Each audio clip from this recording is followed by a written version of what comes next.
Hello दोस्तों, नमस्कार। स्वागत है आप सभी का आपके अपने YouTube channel target with MG Sharma में। तो दोस्तों, आज के सेशन में हम लेकर उपस्थित हैं यूथ कंपटीशन टाइम्स द्वारा प्रकाशित ये जीके कैप्सूल। इस क्रम में ये प्रारंभिक और मुख्य परीक्षा हेतु जो है बहुत ही इम्पोर्टेंट है। और दोस्तों, ये उत्तर प्रदेश के सामान्य ज्ञान कैप्सूल के नाम से प्रसिद्ध है और पॉइंटर और मानचित्रों के सहित इसकी प्रस्तुति दी गई है। तो दोस्तों, इस क्रम में आज का हमारा जो चैप्टर होने वाला है वो चैप्टर नंबर 9 है, अर्थात उत्तर प्रदेश खनिज और ऊर्जा संसाधन। उत्तर प्रदेश खनिज ऊर्जा और संसाधन, ये चैप्टर आज करने वाले हैं। तो चलिए दोस्तों, आज के सेशन की शुरुआत करते हैं। इसमें आज का हमारा जो पहला पॉइंट है, उत्तर प्रदेश में भूतत्व और खनिकर्म निदेशालय की स्थापना वर्ष 1955 में की गई, जिसका मुख्यालय लखनऊ में स्थित है। कहाँ पे स्थित है? लखनऊ में स्थित है। और उत्तर प्रदेश में खनिज संसाधनों की खोज की बात करें और उत्खनन और परिष्करण हेतु ये 23 मार्च 1974 ईस्वी को राज्य खनिज विकास निगम लिमिटेड की स्थापना की गई। इसी क्रम में दोस्तों आगे बढ़ते हैं। तो ये दिसंबर दिसंबर 1998 ईस्वी में घोषित प्रथम खनिज नीति में खनिज विकास का उद्योग का दर्जा इसको दिया गया। अब ये आते हैं, कुछ प्रमुख खनिज दिए गए हैं और उनके क्षेत्र दिए गए हैं। तो खनिज की बात करें, एक तरफ खनिज है, दूसरी तरफ प्रमुख क्षेत्र है। कोयला खनिज में आता है। तो कोयले की बात करें तो ये सिंगरौली जो कि सोनभद्र में पड़ता है, यहाँ इसका प्रमुख क्षेत्र है। बॉक्साइट की बात कर लेते हैं दोस्तों, तो ये चित्रकूट है, बांदा है, वाराणसी है और ललितपुर है, ये ज़िले आते हैं। चूना पत्थर की अगर बात करते हैं तो ये गुरमा, कनाज, बाबूहारी जो मिर्ज़ापुर में पड़ता है, और ये कजराहट जो कि सोनभद्र में पड़ता है।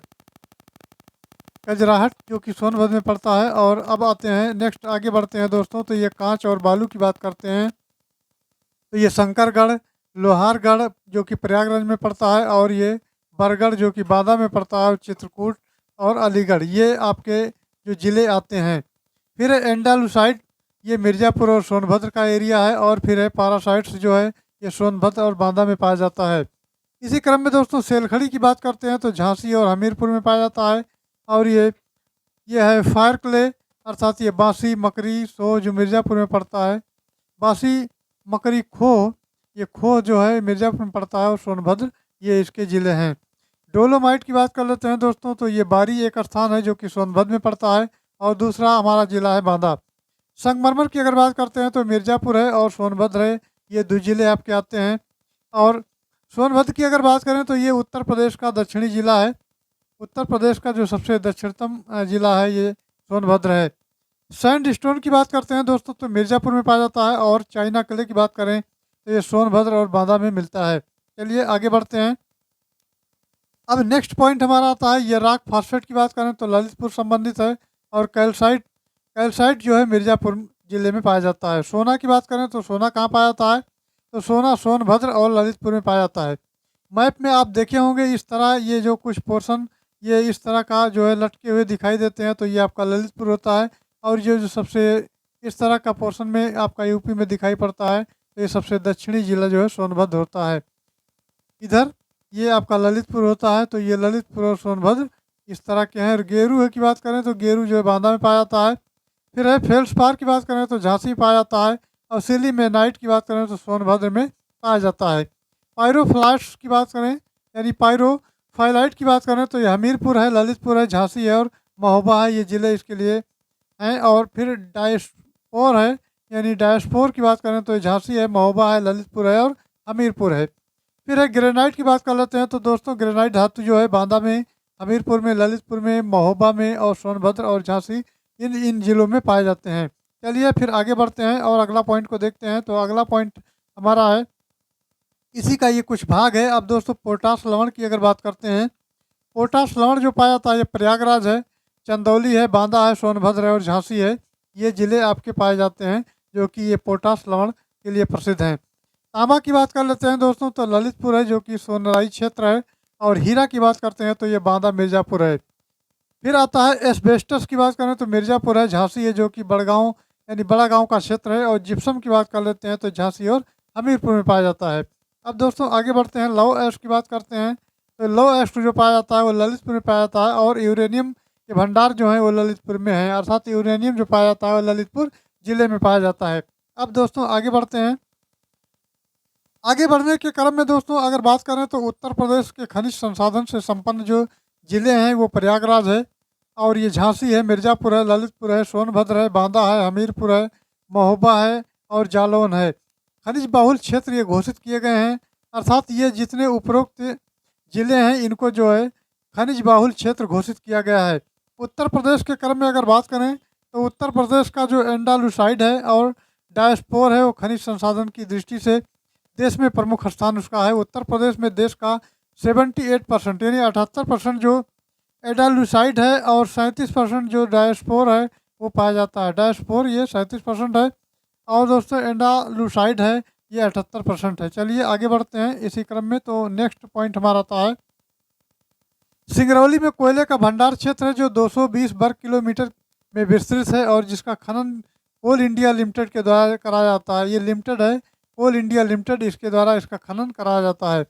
अब दोस्तों आगे देखते हैं तो उत्तर प्रदेश खनन नीति जो 2017 है वो क्या है देख लेते हैं। तो 30 मई 2017 को मुख्यमंत्री योगी आदित्यनाथ की अध्यक्षता में मंत्रिमंडल द्वारा उत्तर प्रदेश खनन नीति 2017 के प्रख्यापन को मंजूरी दी गई है। और खनन नीति के मूल मंत्र क्या हैं इसको भी देख लेते हैं। तो ये है राज्य सरकार द्वारा सुशासन और भ्रष्टाचार मुक्त प्रशासन के मूल मंत्रों पर आधारित खनन नीति के प्रत्येक मंत्र हैं पारदर्शिता, कानून का राज, समता, प्रभावशीलता, आम सहमति, उत्तरदायी और भागीदारी। ये है लक्ष्य इसका क्या है। तो लक्ष्य उपयुक्त मंत्रों के आधार पर निम्नलिखित लक्ष्य निर्धारित किए गए हैं। कौन कौन से लक्ष्य हैं। पहला लक्ष्य जो है, पहले लक्ष्य की बात करें तो ये खनिज के विषय में जागरूकता लाना है। दूसरे लक्ष्य की बात करते हैं दोस्तों तो ये जनसामान्य को खान और खनिजों तक पहुंचाना है, अर्थात उनकी पहुंच हो। तीसरे अगर जागरूकता की बात करें तो ये जनसामान्य में खनिजों की उपलब्धता है। और चौथे नंबर की बात करें तो खनिजों का मूल्य जनसाधारण के सामर्थ्य के अनुसार हो। और पाँचवें पॉइंट की अगर बात करते हैं तो ये उपरोक्त के आधार पर ये बताया गया है कि जनसाधारण में खनिजों की स्वीकार्यता है। तो आगे बढ़ते हैं। नेक्स्ट पॉइंट हमारा दोस्तों जो आता है ये उत्तर प्रदेश का डायग्राम दिया गया है, अर्थात उत्तर प्रदेश का मैप है और इसमें उत्तर प्रदेश के जो खनिज संसाधन है इनको दिखाया गया है। तो ये ऊपर ऊपर दोस्तों तो कोई ये जो एरिया है, अर्थात ये जो एरिया है यहाँ तो कोई खनिज जो पदार्थ नहीं है, कोई खनिज संसाधन वाले ज़िले नहीं हैं। लेकिन ये निचले स्तर पर देखेंगे तो ये सारा जो पहाड़ी एरिया है यानी पठारी एरिया जो आता है इधर का, ये सब में पाया जाता है। जैसे झांसी की बात कर लें तो झांसी में कांच बालू भी है, पोटास लवण है और सेलखड़ी है और एस्बेस्टस है और जिप्सम है, फिर डायस्पोर है और फेल्सपार है। ये आपके झांसी ज़िले में पाए जाते हैं, इसके पहले इसको पढ़ा जा चुका है। फिर ये इसी के सटा हुआ ज़िला ये हमीरपुर है। हमीरपुर में जो आपका पाया जाता है दोस्तों ये पायरोफिलाइट पाया जाता है, सेलखड़ी पाया जाता है, जिप्सम पाया जाता है, ग्रेफाइट पाया जाता है और डायस्पोर का पाया जाता है। इसी झांसी और हमीरपुर के बगल में एक महोबा है। महोबे ज़िले में क्या क्या पाया जाता है तो दोस्तों ये पायरोफिलाइट पाया जाता है और डायस्पोर पाया जाता है और ग्रेनाइट पाया जाता है। अब ये जो ललितपुर का एरिया है जो कि 3 तरफ से मध्य प्रदेश से घिरा हुआ है, तो ये ललितपुर की बात करते हैं तो इसमें पाया जाता है, ललितपुर में दोस्तों पाया जाता है ये पायरोफिनाइट पाया जाता है और रॉक फास्फेट पाया जाता है, तांबा पाया जाता है, प्लेटिनम पाया जाता है, यूरेनियम पाया जाता है, डायस्पोर पाया जाता है और ग्रेनाइट पाया जाता है। ये ललितपुर का एरिया है। अब बात कर लेते हैं बांदा जिले में क्या क्या पाया जाता है। तो बांदा की अगर बात करते हैं दोस्तों तो ये बांदा का एरिया है। इसमें बॉक्साइड होता है, डोलोमाइट होता है, कांच बालू होता है, पोटास लवण होता है, रॉक फास्फेट होता है, हीरा होता है और मैग्नेटाइट होता है, चाइना क्ले होता है और ओकर गेरू होता है। अब इसी के बगल में एक चित्रकूट है तो ये यहाँ पर कांच बालू पाया जाता है। अब दोस्तों आते हैं प्रयागराज में। तो प्रयागराज में जो पाया जाता है आपका ये पोटास लवण पाया जाता है और ये कांच बालू पाया जाता है। फिर आगे बढ़ते हैं तो एक मिर्ज़ापुर है। मिर्ज़ापुर का ये आपका एरिया पड़ेगा, मिर्ज़ापुर ज़िला है। इसमें देखते हैं क्या क्या पाया जाता है। तो मिर्ज़ापुर की अगर बात करते हैं मित्रों तो यहाँ ग्रेफाइट है और बेराइट्स है, चाइना क्ले है, चूना पत्थर है, हीरा है, संगमरमर है और ये एब्सिस्टस पाया जाता है। अब ये यहाँ पर सोनभद्र का ज़िला है जो कि दक्षिणी ज़िला उत्तर प्रदेश का है। यहाँ पर कोयला जो सिंगरौली में पाया जाता है, पोटास लवण पाया जाता है, संगमरमर पाया जाता है, चाइना क्ले पाया जाता है और बेराइट्स पाया जाता है।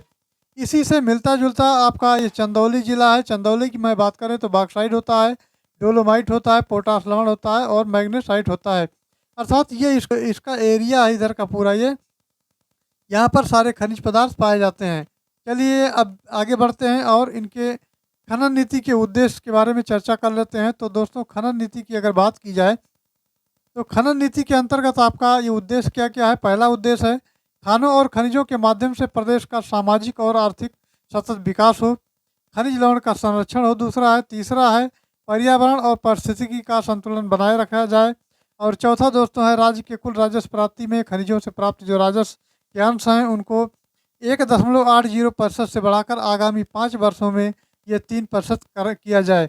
अभी तो 1.80% है, लेकिन ये 5 वर्षों में बढ़ा करके 3% करना है, इसका लक्ष्य है, इसका उद्देश्य है।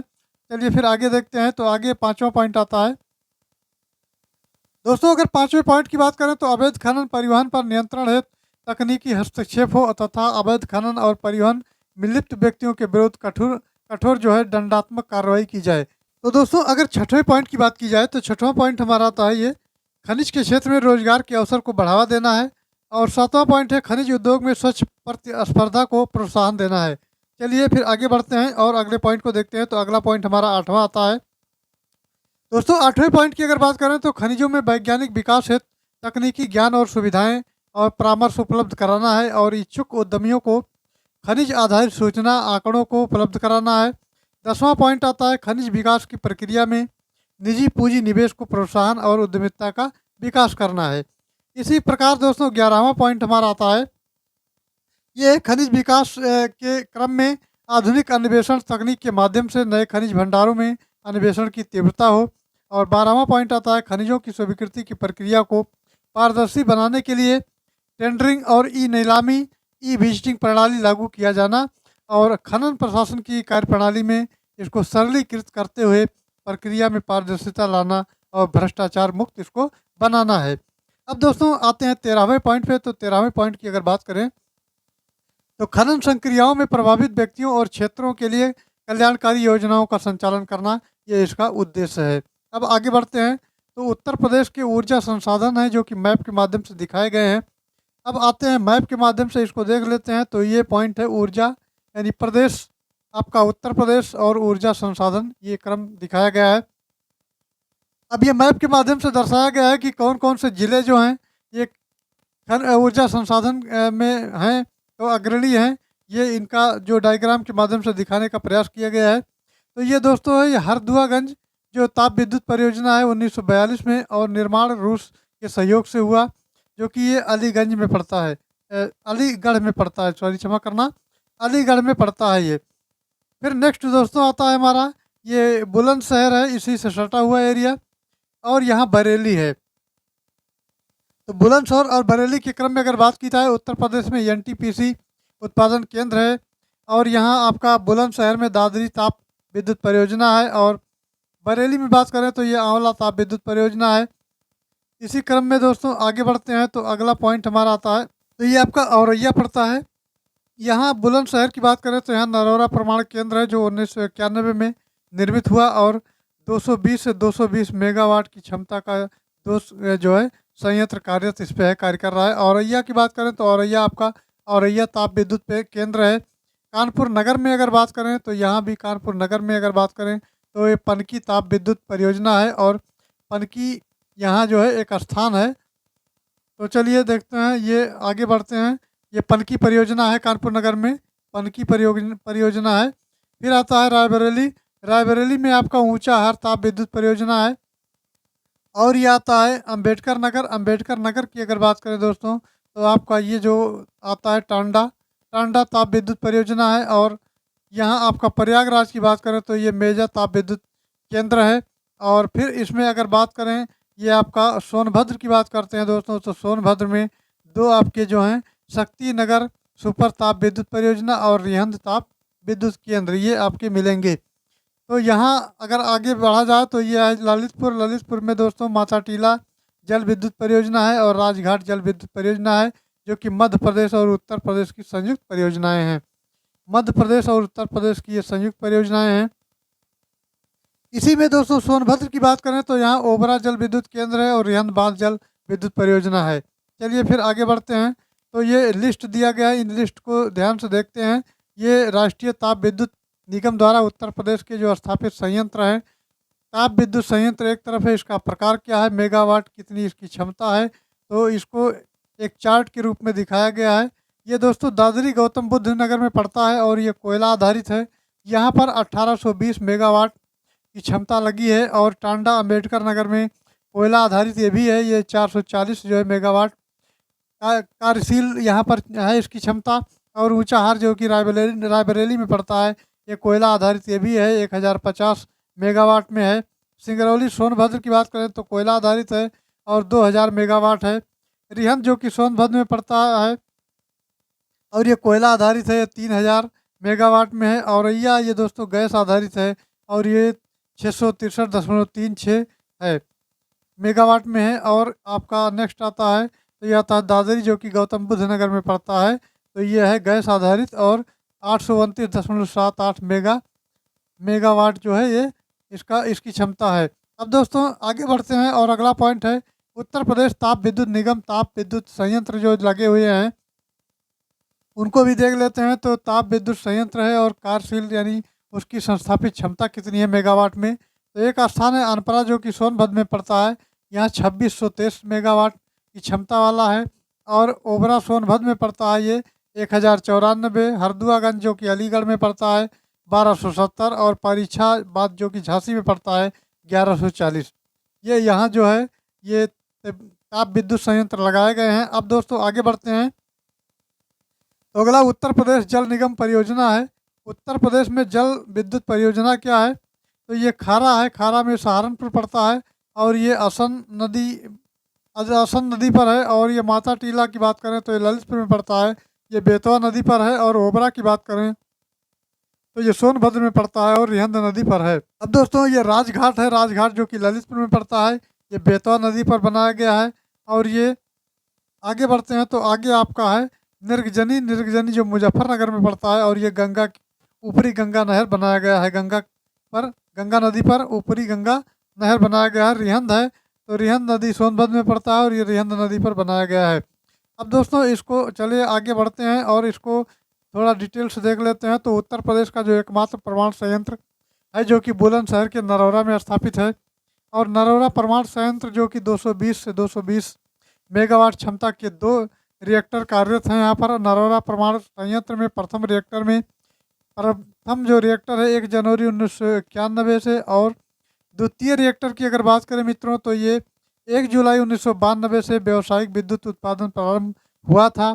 तो दोस्तों 8 मार्च 2019 को प्रधानमंत्री नरेंद्र मोदी द्वारा 660 मेगावाट में संस्थापित क्षमता की पनकी तापीय संयंत्र जो कि कानपुर में पड़ता है का शिलान्यास किया गया। पनकी नाम से रेलवे स्टेशन भी है, तो इसका शिलान्यास किया गया है जो कि कानपुर में पड़ता है। चलिए दोस्तों आगे बढ़ते हैं। ये एग्जाम कैप्सूल दिए गए हैं जो कि परीक्षाओं में अक्सर प्रश्न पूछे गए हैं, वो इम्पोर्टेंट जो प्रश्न हैं वो दिए गए हैं एक सीरीज में। और यहाँ इसको देख लेते हैं। तो ये दोस्तों आपका आता है उत्तर प्रदेश में कोयले के भंडार पाए जाते हैं तो सिंगरौली क्षेत्र में पाए जाते हैं। उत्तर प्रदेश के किस जिले में यूरेनियम पाया जाता है तो ललितपुर में पाया जाता है।